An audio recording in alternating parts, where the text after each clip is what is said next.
L'éphémère saga ou Comment j'ai grandi hors saison présente L'éphémère saga à la mer.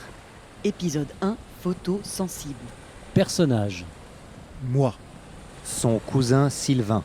son copain parisien Anatole, La sœur d'Anatole, Juliette. Sa copine Clotilde, Elizabeth, la mère à Clotilde. Sa mère. Son père. Son oncle Jean-Loup. Sa tante Evelyne. Le garçon au bob et au Fuji Snapchat jetable. Ise, une autre copine de Juliette. Boris, le copain de Sylvain. Jacques Martin dans la TV, Qui habitent dans le même immeuble. Bertram.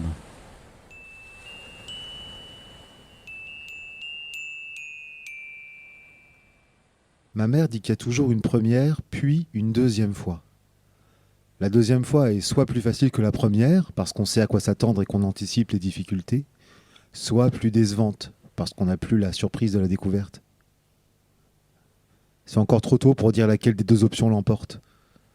Ce dont je suis sûr, c'est que ce deuxième été à Saint-Nico est passé comme une comète. Pendant ces 2 semaines, moi, Sylvain, Clotilde, Juliette, Anatole et les autres, on a essuyé des pluies d'astéroïdes, on a regardé l'espace se déchirer dans un fracas de météorites. L'espace, celui de nos étés, je veux dire. La plage de l'Ermitage, le Sélect, la rue des Magnolias ou le parking du Codec. Pourquoi je dis ça ? Avec le bahut, on a visité la tapisserie de Bayeux et la prof d'histoire a dit que depuis toujours, les comètes étaient vues comme un mauvais présage. C'est l'été d'il y a 1 an, le premier qu'elle aurait dû passer, la comète. J'aurais su à quoi m'attendre et j'aurais sans doute pas plongé dans ces bêtises, l'aventure, la liberté et toutes ces conneries à la Tom Sawyer. Oui, je vais tout dire, continuer à raconter, mais j'ai besoin d'un peu de temps. Je suis un enfant, merde, même si j'ai grandi. Il paraît qu'à mon âge, il faut du temps pour digérer les perceptions d'une journée et les formuler. J'ai d'ailleurs plutôt l'impression que c'est pas moi qui digère, mais moi qui suis avalé, mâché par les événements. Et encore, heureusement que le reste de l'année a défilé mollement dans la boue des champs à Saint-James.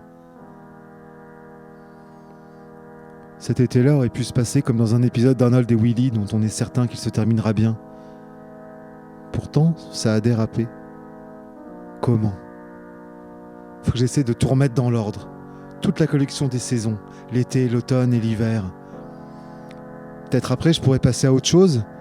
C'est ce que m'a dit la psychologue chez qui m'a conduit maman après que... Mais revenons au point de départ. L'été dernier, j'étais chez mon cousin Sylvain à Saint-Nicolas. On allait à la plage, il y avait des filles, des garçons, des vélos et des photos. Celles qu'on prenait tout le temps avec nos appareils jetables. Premier moment. Quelque chose qui monte.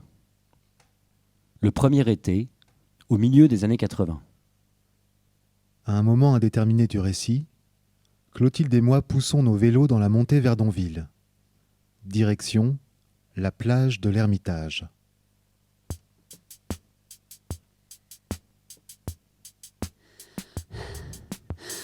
Je crois que c'est ce que je préfère, quand ça monte. Ah bon ? Ouais, quand ça tire dans les cuisses et qu'il faut accepter la douleur pour continuer. Je trouve que c'est un peu une métaphore de l'adolescence. Super. C'est facile de faire des métaphores quand on a un vélo tout neuf et à sa taille. Moi, le bicloun que je me trimballe, celui que Sylvain m'a passé, il est beaucoup trop petit. Je dépense des millions de calories, je mouline comme un fou et j'avance à peine. Ah tiens, moi aussi je fais des métaphores sur l'adolescence en fait. Je suis désolé alors d'avoir mis pied à terre. C'est pas grave. Je retiendrai la douceur de ce soir à tes côtés.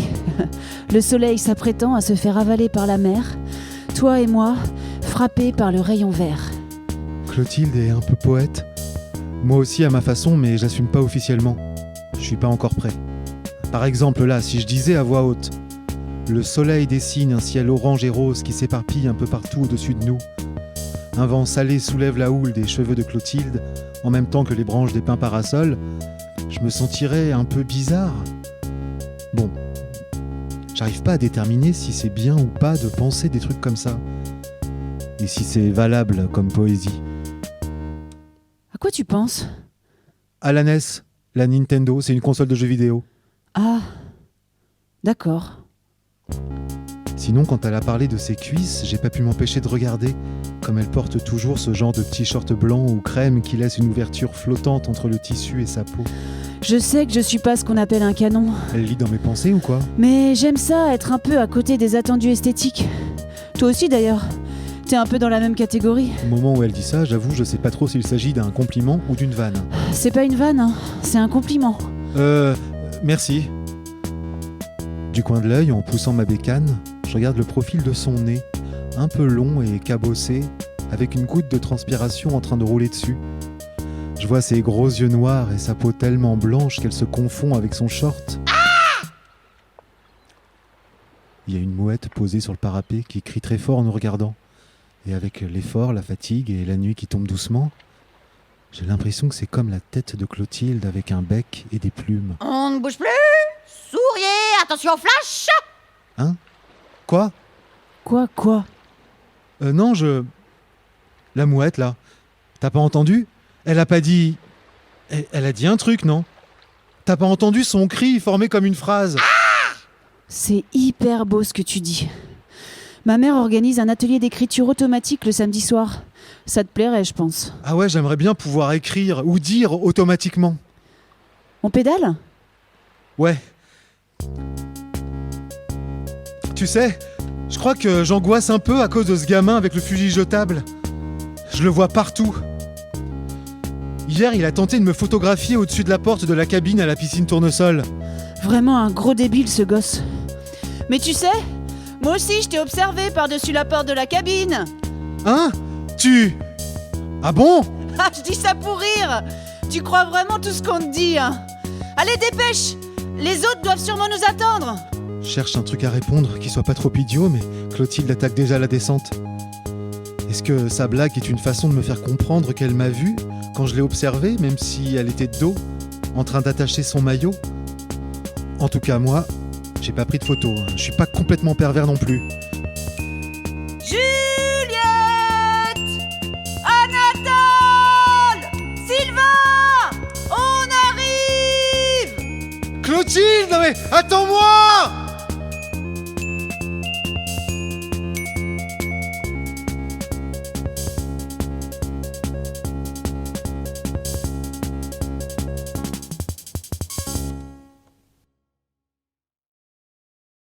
Deuxième moment.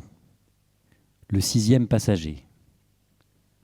Toujours le premier été, un peu plus tard, sur les rochers au-dessus de la plage de l'Ermitage, à peu près au niveau du cimetière marin de Donville. C'est la fin de la soirée. Maintenant, il fait complètement noir. Seule la lune éclaire faiblement les vagues et nos corps trop frêles. Le cri de Juliette déchire la nuit. Calme-toi, Juliette, putain! Calme-toi! Ça sert à rien de paniquer. La silhouette d'Anatole me bouscule, s'empêtre dans les arbustes. Sa rime au corps de Juliette le secoue. Arrête maintenant. Arrête de trembler. Tu nous entends? Mais qu'est-ce qui s'est passé? Mais j'ai pas compris qui... Oui, vous voyez quelque chose? J'essaie de percer l'obscurité sous mes pieds. Tout va en même temps très vite et pourtant il y a de longs, trop longs silences. Je vois rien! Faut faire quelque chose. Il faut faire quelque chose. Personne répond. Faudrait descendre. Descendre dans les rochers en pleine nuit? Mais certainement pas, moi je vous interdis. Qu'est-ce qu'on va faire? Mais qu'est-ce qu'on va faire? Mais pourquoi? Comment est-ce que... Seul le silence de la mer répond à mon cousin. Juliette s'est redressée, ne tremble plus. Allons-nous-en. Tirons-nous. Je veux pas rester là. Allez, c'est parti. Vous bougez pas. Personne ne bouge de là, d'accord? On est tous responsables, ok? Mais on s'en fout. Personne ne pourra nous retrouver. T'es sûr de ça? Ouais, la maison, là, au-dessus, il y a de la lumière. Ouais, on y va. On va chercher de l'aide. Et pourquoi est-ce que c'est toi qui décides? T'as qu'à aller tout seul chercher de l'aide. Tu comprends pas? On est coincé, Natol. Si on le suit pas, ton ami va nous dénoncer. Nous dénoncer de quoi? On n'a rien fait, tu m'entends, Jus? Il n'y a absolument pour rien dans ce... Mais si papa... Mais arrêtez vos gamineries maintenant, faut qu'on assume. On y va, un point, c'est tout. On se dévisage tous un instant, cherchant dans le blanc de nos yeux l'éclat d'une évidence ou d'une solution plus confortable. En vain. Nous partons, tous les 5 à tâtons à la suite de Clotilde et Sylvain, arpentant le noir qui s'étend entre la paroi et le vide.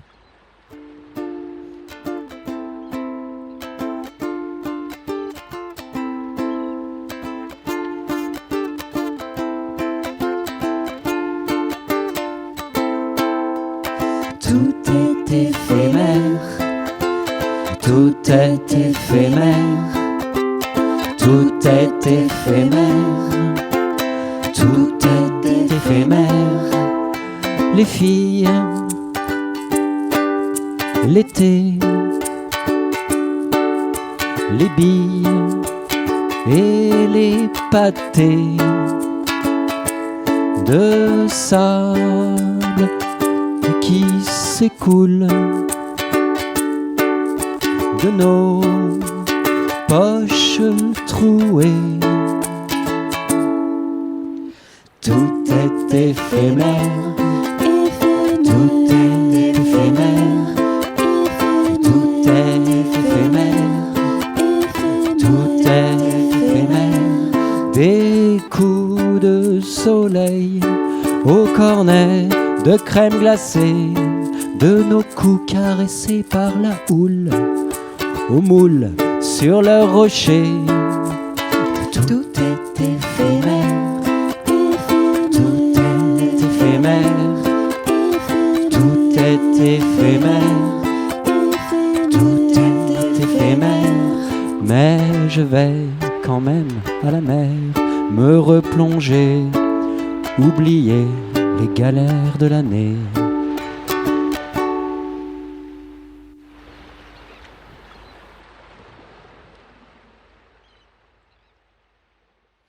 Troisième moment. Quelque chose qui remonte. Mois d'octobre, après le premier été. Dans ma chambre à Saint-James. Assis à mon bureau, je tente de noter mes impressions et mes souvenirs sur une copie double.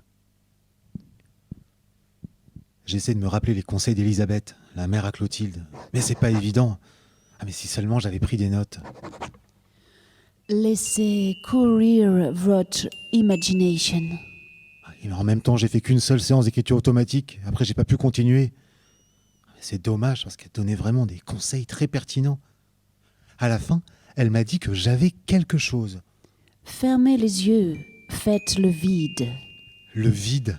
Convoquez les images enfermées au tréfonds de vous-même. Remuez les eaux croupies de votre inconscient. Les images, je veux bien, mais lesquelles ? À 6 ans, quand je me suis embourbé la jambe et que j'ai raté la chasse aux œufs de Pâques ? Non. C'est un sacré maracage au tréfonds de moi-même. Prenez tout ce qui vient, couchez-le sur la virginité de la feuille. J'y suis. Du tissu blanc. C'est ça la première image. Du tissu blanc dans la nuit. Le short blanc de Clotilde. Sa cuisse pâle, la mouette. Les yeux grands ouverts de Sylvain. La lune.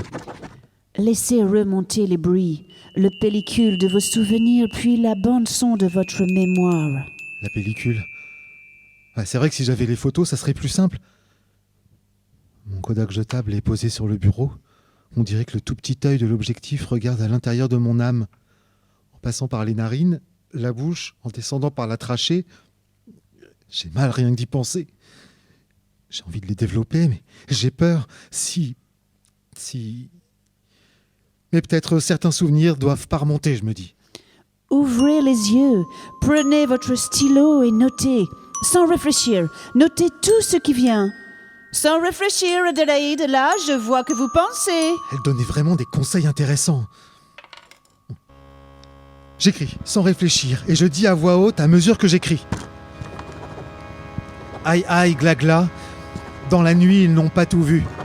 Il existe une image de quelques minutes plus tard. Faut que personne ne tombe dessus. Parce qu'on comprendrait tout. Ne vous arrêtez pas à déverser l'encre. Les mots sont votre cœur et l'encre est votre sang. Je continue. Bouge pas, on revient. Mais pourquoi t'as bougé ? Crie, crie, crie, tous, ils crient dans la nuit. Seul l'écho leur répond. Dormir vite, se cacher, disparaître, Fuir la police, c'est l'apéritif à l'anis. À mon signal, vous allez tous bouger à travers le pièce en agitant les cheveux et hurler vos phrases tous ensemble sans chercher à comprendre et en frappant le sol avec vos pieds. Loulou, je peux entrer? Qu'est-ce que c'est? Ma mère entrouvre la porte de ma chambre. J'ouvre in extremis un dictionnaire pour cacher ma copie double. Toi, tu n'as pas la conscience tranquille. Mais pas du tout. Enfin, bien sûr que non. Que si. Mais pourquoi tu dis ça? Ouais. Bon, quand tu auras terminé d'analyser ce schéma sur l'appareil génital féminin, Je fais mes devoirs, je suis hyper concentré et toi tu frappes hyper fort le plancher avec tes pieds. Alors évidemment ça me fait sursauter. Et qu'est-ce que tu crois? Que je suis insensible? tu iras aider ton père qui rentre du bois derrière la maison? Je referme sèchement le dictionnaire que j'avais en effet ouvert sans faire exprès à la lettre V comme vagin. Je pose en même temps ma main écartée sur ma copie double pour cacher le texte. Allez où? Faut avoir fini le bois avant la nuit. Mais il pleut, j'en ai pour hyper longtemps là avant de finir la biolo. Bien joué d'avoir placé la biolo, ça justifie carrément le schéma du vagin. Ben, tu fais une pause et puis tu t'y remets après, c'est tout. Et j'oubliais, t'as reçu du courrier. De Paris apparemment. Ma mère pose l'enveloppe sur le bureau. Je vais pour la saisir, mais aussitôt la main de maman s'abat sur la mienne. Après le bois. Je prends un air abattu. Dans l'espoir d'attendrir ma mère et traînant toute la misère du monde, je me dirige vers les baskets trouées, décollées, pas adaptées aux corvées de bois en automne. Oh, fais pas cette mine, mon chat. Je t'en rachèterai d'autres. Je pars en ville. Ah, Avranches? Mais non, en ville. À Saint-James, quoi. Je passerai chez Eram te prendre une paire de pikes. Merci, maman. Tu sais, on est content avec ton père, t'as eu des bonnes notes depuis la rentrée. Oui. Je vais te prendre la paire que tu voulais. Les Pike Air, avec le coussin de gélatine dans la semelle. Ça m'arrache un petit sourire. T'as toujours l'air soucieux, toi. Non, non, je suis content. Bon, allez, tu peux la lire, ta lettre, maintenant. Mais après où, hein? Le bois. Merci, maman. Ma mère s'éclipse en m'enveloppant de son regard doux, et pourtant ça m'agace un peu. Pourquoi est-ce que je l'inquiète autant? Est-ce qu'elle peut pas se faire autre chose pour moi que de s'inquiéter? Elle croit que je suis un enfant? La lettre vient de Paris, elle est de Juliette. Je suis en même temps très surpris et j'ai comme un vague espoir fou qu'un je ne sais quoi de sa part puisse s'adresser directement à moi. J'attrape l'épaisse enveloppe mauve que j'ouvre délicatement.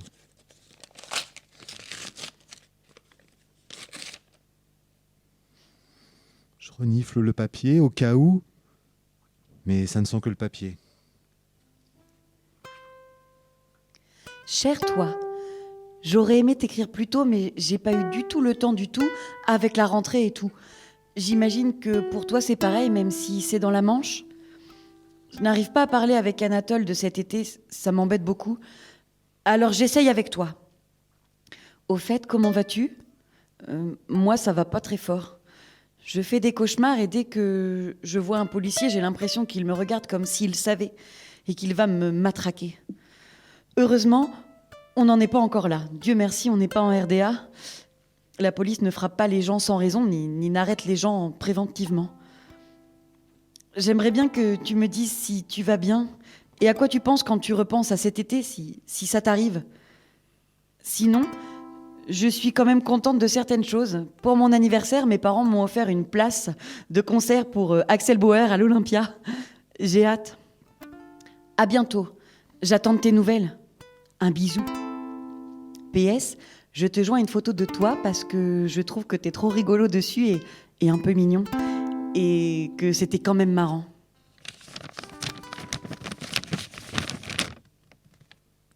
Je déplie une page à petits carreaux où est scotchée une photo de moi enterrée dans le sable avec plein de coquillages partout. En dessous de laquelle Juliette a inventé un conte. Une histoire d'amour et de carapace de princesse amoureuse d'un coléoptère. Je me demande s'il s'agit d'un message crypté. Ah, oups, désolé. Je suis rentrée avant que tu dises entrer. Je voulais te dire, pour le bois, tu mettras mes bottes en caoutchouc. Hein. Pas question que tu prennes froid avec tes baskets trouées.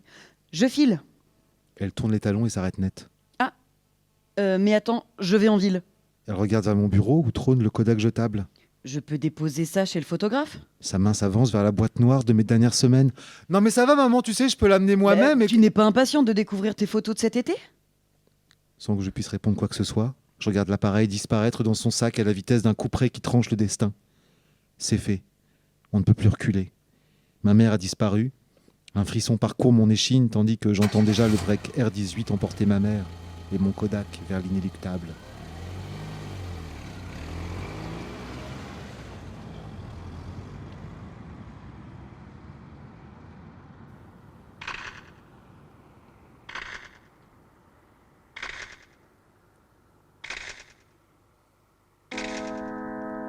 Une photo collée sur une copie double.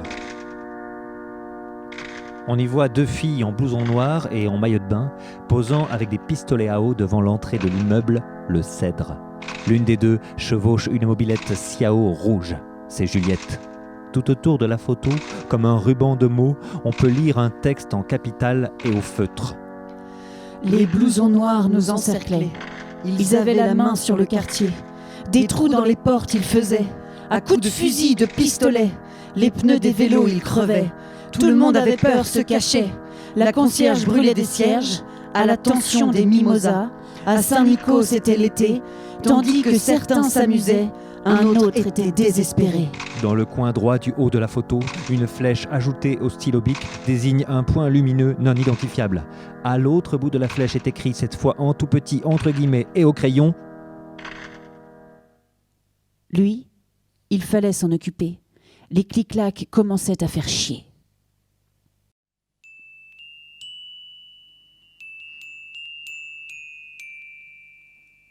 Quatrième moment. Derrière les façades, la tension des mimosas. Un dimanche du mois d'octobre, après le premier été, chez Sylvain, dans le pavillon du 12 rue des Magnolias à Saint-Nicolas.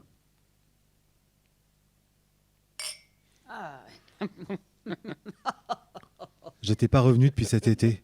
D'habitude, c'est au moins un dimanche par mois qu'on va chez eux. Là, entre la fin des vacances et la rentrée et tout, on n'avait pas pu. Ce moment de grande retrouvaille est enjoué, bien qu'un peu poussif. Les adultes sont assis devant un verre de poirée, moi un verre de Schweppes. C'est comme Schweppes, mais sans la quinine et à Kodak. Personne n'ose toucher à l'une des 4 mini-Itza qui errent dans un ramequin Marlboro. Cependant, oncle Jean-Loup est complètement déchaîné. Il porte une chemisette rose, des bretelles à carreaux et a récupéré en exclusivité un exemplaire de la nouvelle machine électrique à faire les pâtes de Moulinex. Comme il travaille dans l'usine qui fabrique les composants électroniques. Ouais, là, les ingénieurs, ils travaillent sur une machine à beurre. Tu te rends compte? Ton propre beurre dans ta propre cuisine. C'est-à-dire, nous, le beurre, on le prend chez le voisin. À la campagne, d'accord, et encore. C'est certes pittoresque, hein, votre beurre, mais du côté des normes sanitaires, comment dire... Bon, enfin, chez nous, à la ville... En ville, qu'est-ce qu'il faut pas entendre? Mon père rit systématiquement dans sa barbe quand Jean-Loup insiste sur la dimension urbaine de Granville-Saint-Nicolas. Tu rigoles, Jean-Marie. Mais les problèmes des grandes villes, on les a aussi ici, hein.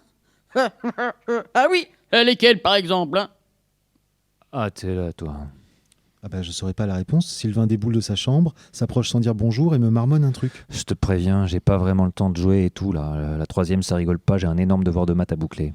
C'est pas grave, je jouerai à la console. Tout seul, du gland, tu saurais même pas la brancher. En plus, il me manque une manette, je dois passer la chercher chez un copain. Mais une seule manette, ça suffit pour jouer tout seul, en fait. Et c'est pas de me piéger, si tu dois jouer avec moi, faut une 2e manette, c'est tout. Ok. Je vais t'éclater à Metroid, tu vas rien comprendre. Je trouve Sylvain un peu agressif, mais je peux me tromper. Pose-toi, grenin, t'es assis sur ma chaise, là. Je change de place, me glisse entre Sylvain et ma mère, sur un tabouret hyper inconfortable. Tata Evelyne arrive avec le poulet et les haricots verts. Tout le monde pousse un « ah » de satisfaction. C'est aussi une machine à faire les haricots? Ou ce sont des vrais? Oh, tu crois pas si bien dire, Jean-Marie. Ceux-là sont des vrais dans une vraie boîte. Mais je me suis laissé dire... Qu'est-ce qu'il a grandi? Qu'est-ce que je suis contente de te revoir, Poussin. Depuis cet été, tu nous avais manqué. Poussin? Mais d'où ça sort? C'est bien la première fois que ma tante me gratifie d'un petit nom mignon. Alors qu'elle a passé les vacances à subir ma présence, m'a obligé à nettoyer mes chaussures à la brosse métallique, m'a offert des pistolets à eau à 2 francs, tandis que son fils chéri déballait des vélos flambant neufs et des consoles dernier cri. Merci, Tata.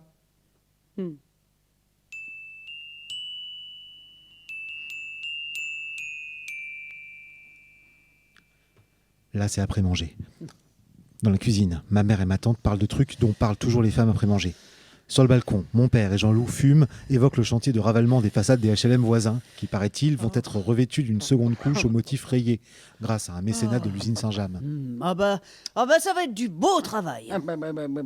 Oui.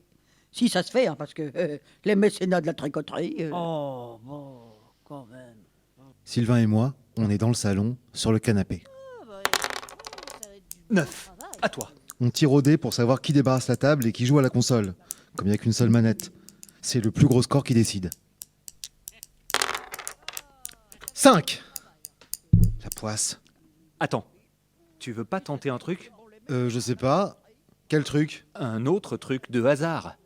Tu lances le dé. Si tu fais pair, t'as le droit à un joker.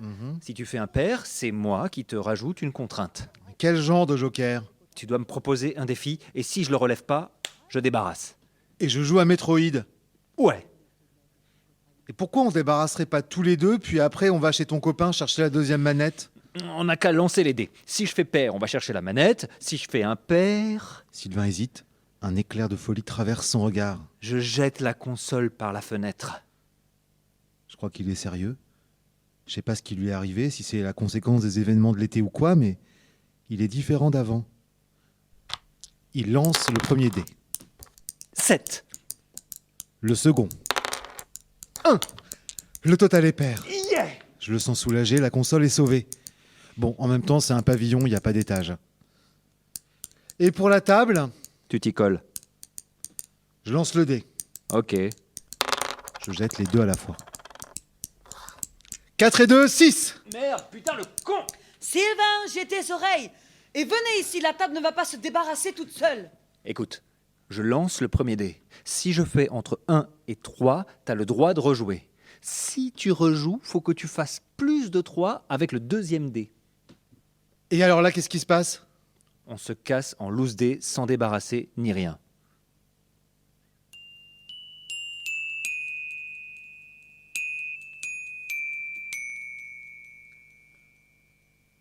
Dix minutes plus tard, dans l'escalier de l'immeuble des Pins. Tu sais qu'aux États-Unis, il y a un groupe de gens qui décident de toute leur vie en lançant les dés. Ah bon? C'est-à-dire? Ça va des décisions anecdotiques comme si je fais moins de 3, je regarde FR3, si je fais plus, je regarde la 2. L'angoisse. Pair, je mange un steak, impair, une salade. Face, je donne encore un exemple. Pile, je considère qu'il a compris. Jusqu'à des trucs plus fous, comme déménager dans telle ou telle ville, vendre ou pas sa maison, quitter sa femme. Ou même, encore plus dingue. Encore plus dingue. Ouais. Comme tuer quelqu'un ou lui sauver la vie. On s'est arrêté au milieu de l'escalier. Sylvain me regarde de très près en fronçant les sourcils. Je sais exactement à quoi il pense. Il s'adresse à moi en murmurant. Tu les as développés. C'est en cours. Je comprends pas qu'est-ce qui t'a pris. Qu'est-ce que t'avais besoin d'immortaliser ce moment? J'ai eu un réflexe. N'importe quoi. En tout cas, t'as intérêt à la faire disparaître hyper vite et à pas te faire coller, sinon on est mort. Je sais, Sylvain. On reprend notre progression. Son copain Boris, celui qui possède la seconde manette, habite au 4e étage de l'immeuble des Pins. Et là, on n'est pas encore au second. Pourquoi on n'a pas pris l'ascenseur? Parce qu'il est condamné, à cause des impacts de balles. Des blousons noirs auraient tiré dessus au fusil avant de crever les pneus des vélos des résidents. Paraît qu'il y aurait même un gars qui a gravé un A noir dans un cercle noir juste à côté des boutons des étages. Qu'est-ce que ça veut dire? Attention, probablement. C'est un genre de menace comme « Attention à vous les mecs ». Je savais que la misère sociale pouvait parfois générer de la violence, mais je pensais que ça existait pas chez nous, dans la Manche. Cette terre de contraste au pouvoir naturel. Abruti! Feignasse! Tu vas aller bouger tes grosses miches, oui, ou crotte? Tu crois peut-être que ça va se faire tout seul? T'inquiète pas, c'est Madame Mimosa, la voisine de Boris. Elle passe une partie de sa journée à gueuler comme ça, pour rien. En général, ça commence vers 5h du soir ou le matin, entre 10 et 11h. Mais elle crie sur quelqu'un en particulier? On sait pas. Peut-être son chat ou son mari. Le père à Boris dit qu'elle vit toute seule et que sans doute elle parle à la télé à Jacques Martin ou quoi. Mais d'après nous,